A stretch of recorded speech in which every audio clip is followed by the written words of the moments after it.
I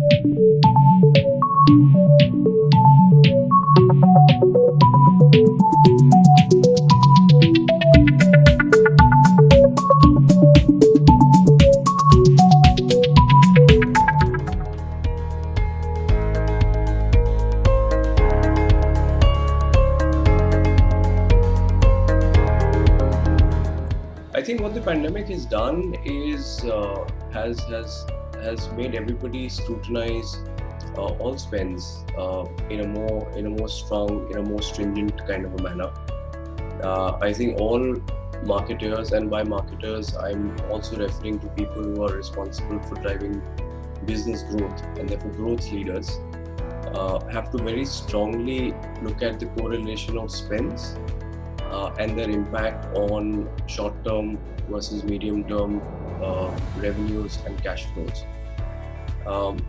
At DLF, we're tracking that very, very closely. We're tracking the impact of our spends in a very rigorous kind of a manner. Their impact on demand generation and, of course, on revenues and cash flows. I'm happy to confirm that over the last 2.5, 3 months, since the pandemic has really been around, we have spent very smartly, and that has yielded very good business revenue results. So yeah, I think going forward as well, if anything, this is just a wake-up call for all business leaders, pandemic or no pandemic, to very tightly monitor the impact of the interventions that they are making, and more specifically the impact on increased revenue and cash flows.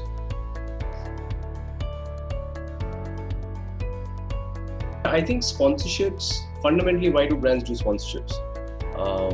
The fundamental reason why brands look at sponsorships or any kind of partnerships is for the opportunity for the brand to be able to engage, interact with greater number of people, consumers, potential audiences, prospects, whatever you call them.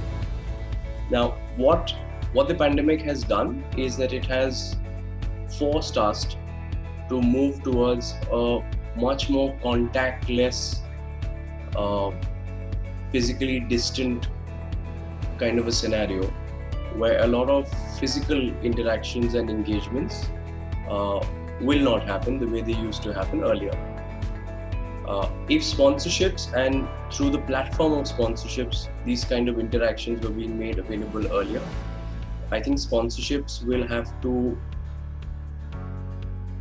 redefine for themselves what they bring to the table insofar as the brand is concerned.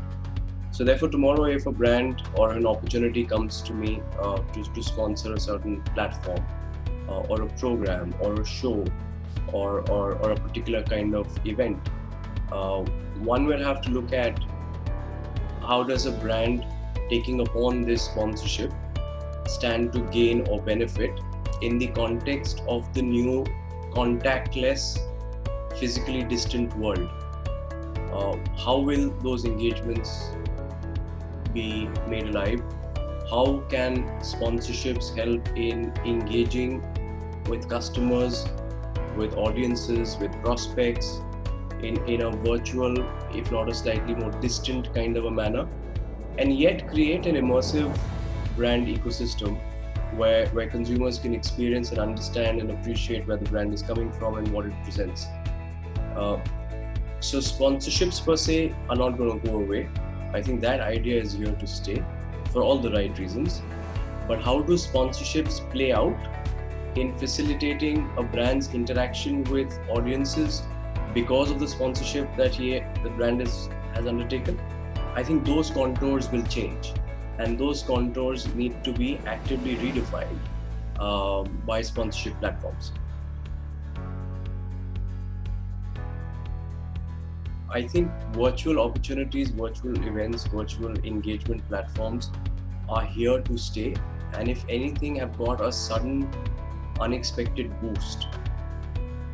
The quality of these virtual platforms and engagement opportunities obviously needs to increase and improve. versus how they were structured earlier. There is clearly an opportunity for them to become more immersive. There is clearly an opportunity for them to become more experiential, and not just be ticking the box, as it were, of it being a virtual event.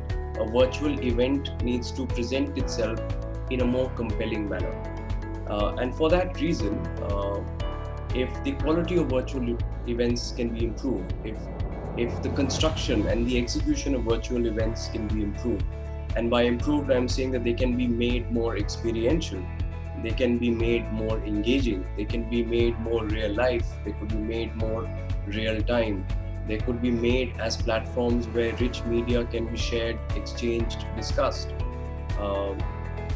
If these kind of changes happen, then I think the platform of virtual events is going to become even bigger and bigger and bigger, and definitely much bigger than it ever was in the pre-COVID kind of an era.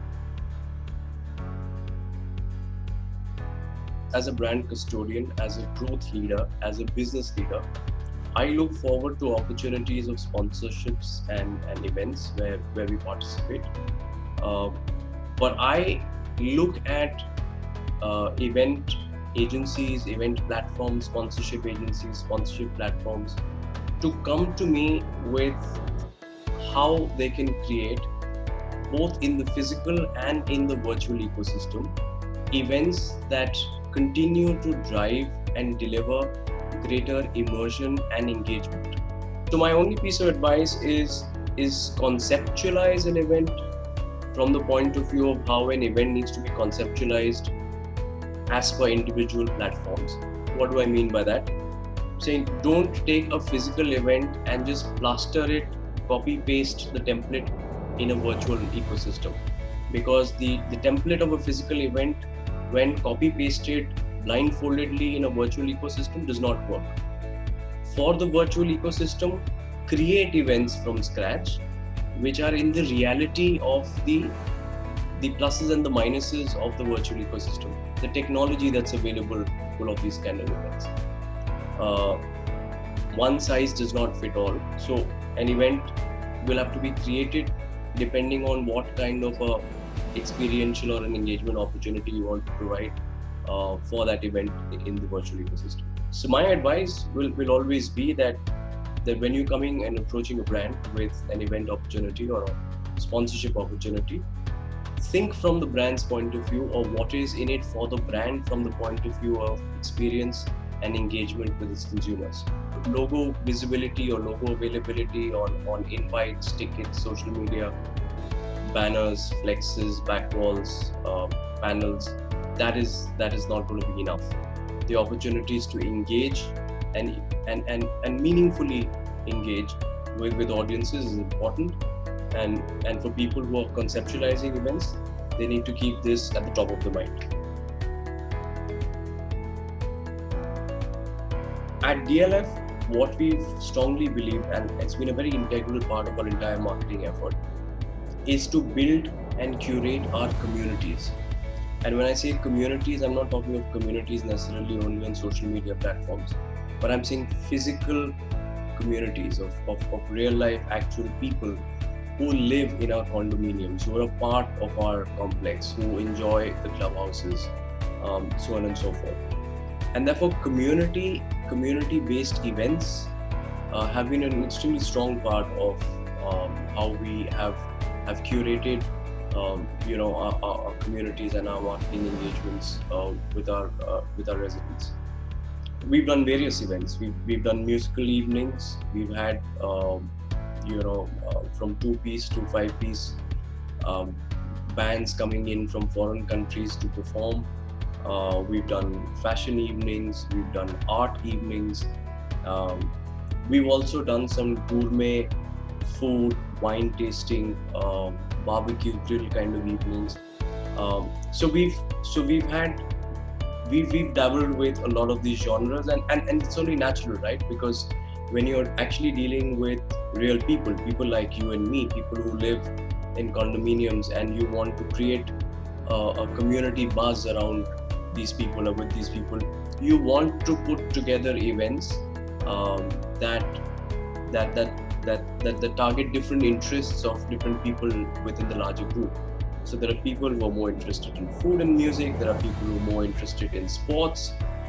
Golfing events is another very big thing that we've done in the past, so on and so forth. So for us, we work with each one of these genres, and each one of these genres is played out very, very well.